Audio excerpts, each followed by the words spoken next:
आप क्या चाहते हैं कि मतलब मैं कैसे आप कैसे मैं लाते कह हैं? रहा हूँ आप बताइए आप कैसे मेरे लाते से हैं? नहीं, कम से कम जो बगल में बैठे हुए थे नहीं, उनसे नहीं, नहीं, सीख वो लूंगा। एक अलग मैं कह यासिर रहा जी, हूँ वो एक सीख, मैं सीख यासिर की जी बात वो कर एक रहा हूँ। अलग अगर ये जम्मू वो भी कश्मीर, आप मुझे ये बताएं जी। कि सरकार आपको दिखी वहां पे प्रोटेस्ट करते बिल्कुल हुए? हमने कवर किया सरकार कितने कितने टाइम बैठे, कितना प्रोटेस्ट हुआ वहां पे, किस तर्ज पे उन्होंने जो है जम्मू कश्मीर की स्टेटहुड की लड़ाई को लड़ा, वो आपने देखा? 3 घंटे 4 घंटे वो बैठे वहां पर। अगर जो है डॉक्टर फारूक साहब वहां पर पैदल गए गाड़ी से, वहां पे जो है प्रोटेस्ट की साइड लगी। सिवाय कुछ वीडियोस और फोटोज के उन्होंने जम्मू कश्मीर के हित की कैसी लड़ाई लड़ी, आपने देखा? वो बिल्कुल क्या हमने कवर किया। इस तर्ज पे जो है भाजपा स्टेटहुड देगी?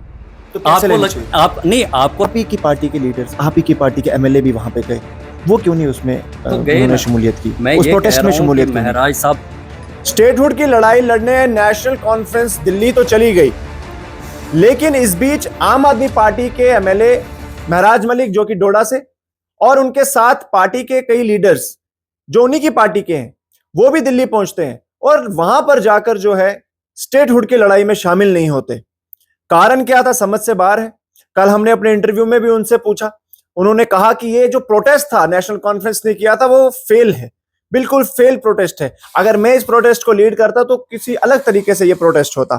हमारे साथ यासिर जी हैं, पार्टी के जो लीडर हैं आम आदमी पार्टी के, और महराज जी के बड़े खास जो है वो एड हैं। उनसे बात करेंगे कि यासिर जी क्या कुछ समझ से बाहर है ये पॉलिटिक्स जो जेएंडके के अंदर चल रही है, क्योंकि स्टेटहुड मांगने नेशनल कॉन्फ्रेंस दिल्ली गई, इसी के साथ साथ जो है महराज साहब भी वहां पे गए, लेकिन स्टेटहुड के प्रोटेस्ट में ही नजर नहीं आए, और उनके साथ भी जो पार्टी के कई लीडर्स थे वो भी।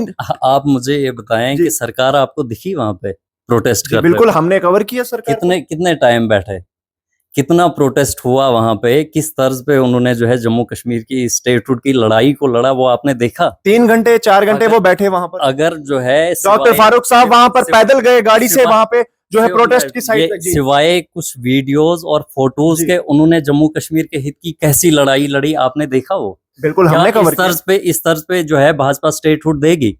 तो आप नहीं, आपको लगता है कि सरकार ने जो वहां पे 3 घंटे, आप ही कह रहे हो कि 3 घंटे बिताए, मुझे तो लग रहा है आधे घंटे भी नहीं रुके होंगे, लेकिन जिस तरह से वो भागे वहां पिछले गेटों से, मुझे लग रहा है कि आधा घंटा वो मुश्किल से रुके। कहां पे भागे यासिर जी? आपने देखा कहां पे भागे, बताइए। जिस स्टेटहुड की लड़ाई के लिए वो गए थे, आप कह रहे हो 3 घंटे उन्होंने वहां पे वीडियो बनाई, फोटो बनाए, इससे स्टेटहुड मिल गया? नहीं, वीडियो फोटो की बात आप कर रहे हैं यासिर जी, मैं नहीं कर रहा हूँ। लड़ाई तो फिर स्टेटहुड आ गया। आप बताइए कैसे लड़ना चाहिए? मैं कह रहा हूँ स्टेटहुड मिल गया। नहीं, आप बताइए ना कैसे लड़ना चाहिए। अगर सरकार यहाँ पूरे जम्मू कश्मीर में इन्होंने पोस्टर लगाए, हम जा रहे हैं, हम स्टेटहुड के लिए लड़ेंगे, हम जम्मू कश्मीर के लिए स्टेटहुड लाएंगे, पूरी सारी अपोजिशन पार्टीज को बुलाया, सबको लेकर गए, इन्होंने लाया क्या? इनको कम से कम आप पूछो कि अगर आप यहां से इतना तामझाम, इतने पोस्टर लगाए, सरकारी पैसा जो है खर्च किया, वहां सड़कों पे मैं देख रहा था, इन्होंने वहां पोस्टर लगाए हैं, वो सरकार का पैसा है, जम्मू कश्मीर की आवाम का पैसा इन्होंने दरबदर किया अपने फोटो के लिए, और जम्मू कश्मीर के लिए इन्होंने किया क्या? ये अगर वो 3 घंटे वहां बैठे, इन्होंने क्या स्टेटहुड लाए? मैं तब मानूंगा कि इनका प्रोटेस्ट सक्सेसफुल था, अगर जिस तरह से इनके बगल में वहीं पे सीजेपी वाले बैठे थे, उन्होंने जो है कम से कम जो अपनी डिमांड थी उस पे सरकार को मनवाया। इन्होंने क्या किया? आप ही कह रहे हो स्टूडेंट का मैटर था, वो पूरे देश का मैटर था, जम्मू कश्मीर के युवाओं का भी, क्योंकि उस नीट में सिर्फ भारत के बाकी देशों का नहीं, भारत के बाकी स्टेट्स का मसला नहीं, जम्मू कश्मीर के युवाओं का भी मसला था, और उस युवाओं के समर्थन के लिए आज पूरा देश इकट्ठा था। और वहीं पे जब हमारे यहाँ जम्मू कश्मीर से हमारी सरकार गई, 3 घंटे वहां बिताने के अलावा इनने किया क्या? लाए क्या ये जम्मू कश्मीर के लिए? अगर इन्होंने प्रोटेस्ट किया, उसमें फिर दोबारा सरकारी खजाना लूट गए, अपने पोस्टर लगाए, अपनी फोटोएं चमकाई, अपने आप को जो है और प्रमोट किया, उसके अलावा जम्मू कश्मीर के लिए किया क्या? क्या स्टेटहुड लेकर आए? जम्मू कश्मीर को जो है बड़ा इन्होंने नारा, बड़ा यहाँ पे वादा, बड़ा तामझाम बुनकर गए थे, और वहां 3 घंटे बिताकर अपने आप की वो प्रमोशन करके वापस आ गए यहाँ पे। इससे जम्मू कश्मीर के हित के लिए क्या किया यासिर जी? आप क्या चाहते हैं कि मतलब कैसे आप कैसे मैं लाते कह हैं? रहा हूँ, आप बताइए आप कैसे मेरे लाते से नहीं, कम से कम जो बगल में बैठे हुए थे उनसे हैं? वो एक अलग यासिर जी, वो मैं सीख यासिर की जी बात वो कर एक रहा हूं। अलग। अगर ये जम्मू कश्मीर के हित के लिए यकीनी तौर पे लड़ना चाहते, ये अभी वहां होते। जब तक ना सेंटर की सरकार स्टेटहुड देती तब तक ये सड़क से नहीं उठते, क्योंकि इन्होंने जम्मू कश्मीर की आवाम से ये वादा किया था कि हम आपकी बेहतरी के लिए हर तर्ज पे लड़ेंगे, हर महाज पे आपके लिए खड़े रहेंगे। और आज अपने इक्तदार की भूख में इतने अंधे हो गए हैं कि दोबारा जम्मू कश्मीर की आवाम को बेवकूफ समझना चाह रहे हैं। ये सिर्फ बेवकूफ बनाने गए थे। ये तो शुरुआत थी ना यासर जी, ये तो शुरुआत अब क्या, अब 3 साल, पहले 1.5 साल कह तक, रहा हूं 2 साल तो बीत गए, सरकार के 2 साल बीत गए, 3 साल में 3 बार जाएंगे, बोलेंगे हमने स्टेटहुड की लड़ाई लड़ गए, पहले 3 घंटे बिताए, अब 1-1 घंटा और बिता के आएंगे तो जम्मू कश्मीर में। आप क्या कहते हैं कि हल्ला गुल्ला करने से स्टेटहुड आती? मतलब 1 महीना वो वहां पे बैठते, पूरा यहाँ से सरकार का जो काम था वो पूरा बंद रहता। अगर जम्मू कश्मीर के हित के लिए वो आज कहते हैं कि जम्मू कश्मीर में हम जम्मू कश्मीर की बेहतरी नहीं कर पाएंगे क्योंकि हमारे पास स्टेटहुड नहीं है, काम वो वैसे भी नहीं कर रहे हैं, यहाँ पे बेकार बैठे हैं, अपना प्रोटोकॉल एंजॉय कर रहे हैं। अगर उनको लगता है कि यूटी में उनसे काम नहीं होगा, फिर जाके सड़क पे बैठ जाओ। उनके बगल में, मैं इसलिए कह रहा हूं बगल में सीख लेनी थी, बच्चे वहां पे 1 महीने खड़े हो गए, जिस मोदी को बड़े बड़े प्रोटेस्ट हिला नहीं सके, उस मोदी को रात के 12 बजे जो है अपनी इस सोशल मीडिया पे लाइव आना पड़ा, और आज जो है देश के युवाओं के सामने झुकना पड़ा। और ये कहते हैं कि हम 3 घंटे गए वहां पे अपना प्रमोशन करके, आगे मिला क्या? जम्मू कश्मीर के लोगों के लिए आपने लाया क्या? जिस वादे के साथ, जिस नारे के साथ गए थे, क्या उस नारे को आपने कामयाब किया?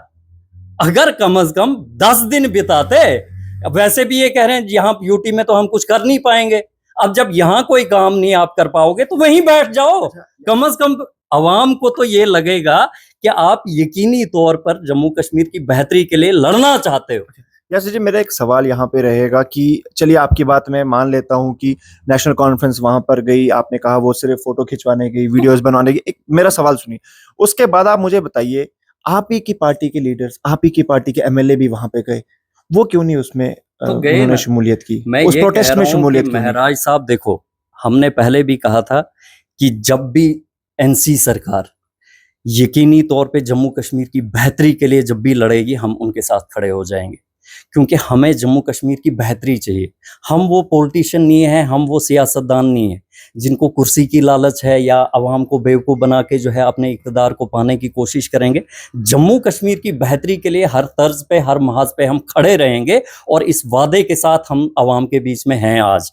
और अगर ये यकीनी तौर पे वहाँ बेहतरी के लिए बैठते, जम्मू कश्मीर के हित की यकीनी तौर पे लड़ाई लड़ते, महराज साहब तो गए वहाँ पे, उन्होंने देखा वहाँ पे किस तर्ज पे जो है जम्मू कश्मीर की सरकार जो है यहाँ पे अवाम की नुमाइंदगी कर रही है, किस तर्ज पे जो है जम्मू कश्मीर के लिए ये स्टेटहुड की डिमांड कर रहे हैं। उन्होंने अपनी प्रेजेंस दिखाई, जब वो खुद सीरियस नहीं थे, उन्होंने जो है थोड़ा टाइम बिताया, जैसे ही शेल्स वगैरह थोड़ी मूवमेंट चली, वो पिछले गेट से उठ के निकल आए, वापस आ गए, अपने कमरों में विराजमान हो गए, एसी वेसी लगा के आराम से अपना माहौल, प्रोटोकॉल एंजॉय किया। तो वो वहां पे क्या अकेला सड़क पे बैठ जाता, जिस बंदे को इनने बुलाया भी नहीं था? महराज साहब उस प्रोटेस्ट के अंदर वहां पे जैसे जहां बाकी एमएलएज बैठे थे वहां पर नहीं आए, बल्कि महराज साहब जो है वो पीछे सीजेपी के प्रोटेस्ट में वहां पर गए। मेरा आपको नहीं लगता कि उनको वहां पे आना चाहिए था? क्योंकि महराज मलिक के कॉन्स्टिट्यूंसी के लोग इनके अगेंस्ट में हैं, इनके अगेंस्ट बोल रहे हैं कि महराज। मैं आपको जवाब दे रहा हूँ, जवाब चाहती है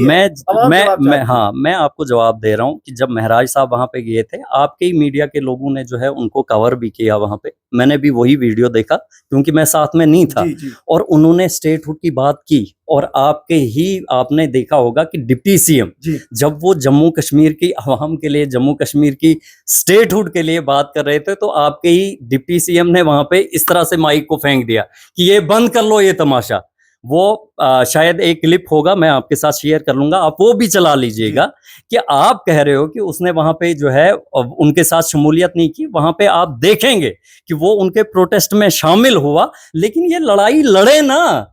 अगर ये लड़ाई लड़ेंगे, सड़क पे बैठेंगे, तब जाके जब लगेगा कि ये जम्मू कश्मीर की स्टेटहुड की डिमांड के लिए लड़ रहे हैं, तो हम ये वाली लड़ाई नहीं थी। कहाँ, मुझे लग रहा है हाजिरी लगा के तो वापस आ गए। आप ही कह रहे हो 3 घंटे बिताए, 3 घंटे में इनको स्टेटहुड मिल गया जो ये उठ के चले आए। यहाँ से तो इतना तामझाम अगर ये करके गए थे, ये 3 घंटे बिताने गए थे, मुझे लग रहा है हाजिरी लगा के मोदी जी से शायद पहले ही कंप्रोमाइज थे, हाँ हम आएंगे 3 घंटे बैठ के तो उठ के निकल जाएंगे। अगर ये जम्मू कश्मीर के हित के लिए गए होते तो क्या 3 घंटे में इनको मिल गया स्टेटहुड जो ये वापस आ गए? फिर क्यों आए वापस? यहाँ कह रहे हैं कि हम यहाँ पे कुछ कर नहीं पाएंगे, वहां गए 3 घंटे में उठ के निकल कर आए। तो इससे तो साफ जाहिर होता है कि इनकी मंशा ही नहीं है।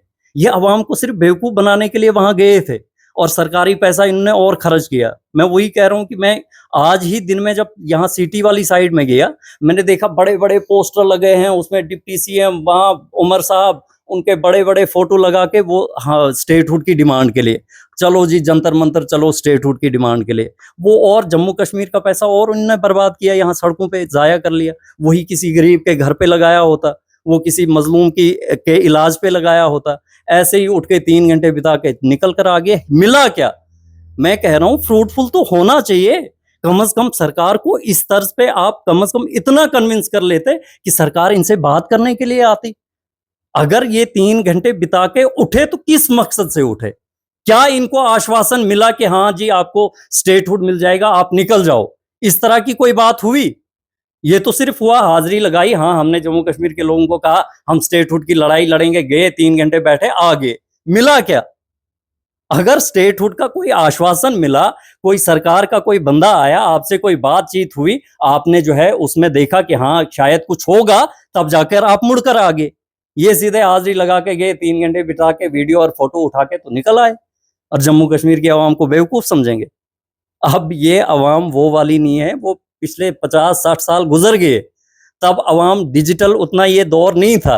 आज यहाँ लोगों ने बैठ के आपका प्रोटेस्ट देखा, आपने कितनी लड़ाई लड़ी वो भी लोगों ने विटनेस कर लिया, और इसका मुंह तोड़ जवाब अब आने वाले इलेक्शन में मिल जाएगा। अच्छा यासिर जी, मुझे एक चीज समझाइए, महराज मलिक के कॉन्स्टिट्यूंसी के लोग ही नाराज क्यों हैं? नाराजगी क्यों जताई जा रही है? पहले जब वो उनका जो रवैया था, जब पीएसए लगने से पहले अलग किस्म का था, अभी थोड़ी सी कहीं ना कहीं रवैया में चेंज भी नजर आती है, चाहे वो अफसरों की तरफ हो या चाहे अपने लोगों के काम करवाने की तरफ। और हाल ही में इन्होंने जो है हेल्थ मिनिस्टर से जो है वहां से अपनी कॉन्स्टिट्यूंसी के लिए एम्बुलेंसेज भी ली हैं। काम अब दिख रहा है महराज, तो लेकिन नाराजगी क्यों है? कहते हैं कि दिल्ली चले गए कॉकरोचेस को सपोर्ट करने के लिए, वहां की बात करने, लेकिन यहाँ अगर पीछे देखें तो अपनी कॉन्स्टिट्यूंसी का बुरा हाल है। मैं ये बात करूं कि इस टाइम पे आपने ही कहा कि सरकार भी कुछ नहीं कर पा रही है यूटी में। एक एमएलए के पास कितनी पावर है, और उस पावर में अगर आप या वो अवाम जो आपसे ये सवाल कर रही है, वो अवाम मुझे ये बताकर दिखाए कि जो एक एमएलए की पावर है, उसकी जुरिस्डिक्शन में जो चीज़ें हैं उस पे वो काम नहीं कर रहा है, तो मैं पहला शख्स हूँगा जो मैं महराज के खिलाफ बोलूँगा। नहीं, देखो आपकी ताकत है कि आप इस कमरे में सुधार ला सकते हो। अगर आपके यहाँ इस कमरे में जो है बुरा हाल होगा तो उसकी जवाबदेही आपकी। अब आप उससे डिमांड करोगे, मैं आपको बोलूंगा कि इस पूरे शहर की जिम्मेदारी आप इसको क्लीन करके दे दो मुझे, जो आपकी जुरिस्डिक्शन में है ही नहीं, तो उस पर आप कैसे काम कर पाओगे? एक एमएलए के पास उस अवाम का सीडीएफ का पैसा है, सीडीएफ का पैसा उसने पूरी आवाम के सामने रख दिया कि आपका पैसा आपके लिए कहाँ कहाँ पे लगा, वो सारा सोशल मीडिया पे। और पहली बार मैं कहता हूँ आपको सरकार से भी पूछना चाहिए कि आप अपनी कॉन्स्टिट्यूंसी का पैसा कहाँ लगा रहे हो, कॉन्स्टिट्यूंसी की डेवलपमेंट का जो पैसा है वो कहाँ लग रहा है। कोई और एमएलए, किसी और एमएलए ने दिया हिसाब? पहला एक वाहिद एमएलए है जो अवाम को एक एक पैसे का हिसाब दे रहा है। इससे अच्छा और ईमानदार लीडर कौन है आज की डेट में जम्मू कश्मीर में? मुझे एक बंदा और गिना कर दे दो कि जिसने अवाम के पैसे की जो है इस तरह से देख रेख की कि अवाम के सामने एक एक रुपए का हिसाब डाला। और वो अवाम, अब अपोजिशन का काम है बीच बीच में कहीं प्रोटेस्ट करवाते हैं, क्योंकि उनको भी पता है कि ऐसा शख्स है, न सिर्फ आज डोडा ईस्ट कॉन्स्टिट्यूंसी, पूरा जम्मू कश्मीर आज महराज के पीछे है। इसलिए जो है उनकी बौखलाहट में अब वो करेंगे क्या? चोर बाजारी तो है नहीं, गफलेबाजी तो है नहीं, कहीं करप्शन तो है नहीं, कहीं हिस्सेदारी तो है नहीं। जिस तरह से बाकी एमएलए या सरकार में बैठे हुए लोग हर ठेके में अपनी कमीशन, हर जगह पे जो है अपनी हिस्सेदारी रखते हैं, इसका तो वो वैसा तर्ज तो है नहीं। आज अगर आप बात करोगे 8 महीने जेल में भी बिताए तब भी आवाम के लिए, आज अगर सड़कों पे लड़ता है तब भी आवाम के लिए, एडमिनिस्ट्रेशन के साथ बहसबाजी है तब भी आवाम के लिए। इनके पास एक ही चीज है कि आप जाके इसकी कॉन्स्टिट्यूंसी में जाओ, जो अपने कुछ वर्कर्स हैं उनके साथ उठ के जो है थोड़े नारेबाजी करवाओ, बस यही है। आम जन से आप पूछो कि जो महराज मलिक है, आपका चुना हुआ विधायक, क्या आपकी बेहतरी के लिए काम कर रहा है कि नहीं? आपको आवाम से खुद जवाब मिलेगा, क्योंकि पहला ऐसा वाहिद लीडर मैंने भी अपनी जिंदगी में, मैं ये पहले पिछले दिनों भी ये बात कर रहा था कि पहला लीडर मैंने ऐसा देखा कि जिसके लिए अवाम इस तर्ज पे निकल रही है, ना पैसा दे रहा है, ना चाय पिला रहा है, ना गाड़ियां दे रहा है। तो इतनी अवाम पागल नहीं हो सकती। आज अगर जम्मू कश्मीर का 70-80% लोग जो है महाराष्ट्र के नाम पे खड़े होने के लिए तैयार हैं, तो इतने लोग तो बेवकूफ नहीं हो सकते। लोग तो कह रहे हैं कि चीफ मिनिस्टर की रेस में भी कहीं ना कहीं महराज मलिक आ रहे हैं। होना चाहिए ना, आपको देखो। लगता है कि अभी चीफ- तो एक सीट है, तो मैं- एक सीट पे आप सीधा चीफ मिनिस्टर का मैं दावेदारी ये आप कह रहा हूं, जब हमारी पार्टी का वजूद हुआ था तब तो एक सीट भी नहीं थी, जी। और वही पार्टी जो है कुछ ही महीनों में वहां पे सरकार में भी आई थी, और वही पार्टी फिर उसके बाद इंडिपेंडेंट वहां पे जीत ऐसी दर्ज की कि मिसाल एक रख दी थी कि इतनी सीटों से जो है कोई आज तक जीता ही नहीं है।